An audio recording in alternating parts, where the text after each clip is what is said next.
ضروری نہیں ہوتا کہ نیت بری ہو تبھی انسان بھٹکے، کبھی کبھی اچھی نیتوں کے ساتھ بھی انسان بھٹک جاتا ہے، اور اللہ تعالیٰ سے پناہ مانگنی چاہیے اس چیز سے کہ انسان اپنی طرف سے چاہتا ہو کہ اچھا ہی ہو لیکن بھٹک جاتا ہے۔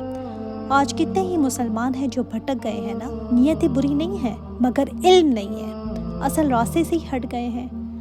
اور غوا میں یہ ہے کہ انسان کا اپنا ارادہ بھی ہو، انسان جان بوجھ کر حق کا راستہ چھوڑ کر دوسرا راستہ اختیار کر لیتا ہے، جان بوجھ کر، علم بھی ہوتا ہے لیکن نہیں، بس ماننا نہیں ہے مجھے۔ جیسے یہودی، ان کا ایک بڑا گروہ ہے، وہ یہ مانتا ہے کہ آپ صلی اللہ علیہ وآلہ وسلم اللہ کے رسول ہیں۔ انہوں نے جو رسول کا کرائٹیریا ہوتا ہے نا، اس پر محمد صلی اللہ علیہ وآلہ وسلم کو رکھ کر دیکھا اور مانا کہ ہاں یہ اس کرائٹیریا پہ پورے اترتے ہیں، لیکن کہتے ہیں ہاں لیکن ہمارے لیے رسول نہیں ہے، باقیوں کے لیے ہوں گے، ہمارے لیے نہیں ہے۔ تو علم ہے ان کو، پہچان بھی لیا ہے لیکن نہیں، ماننا نہیں ہے۔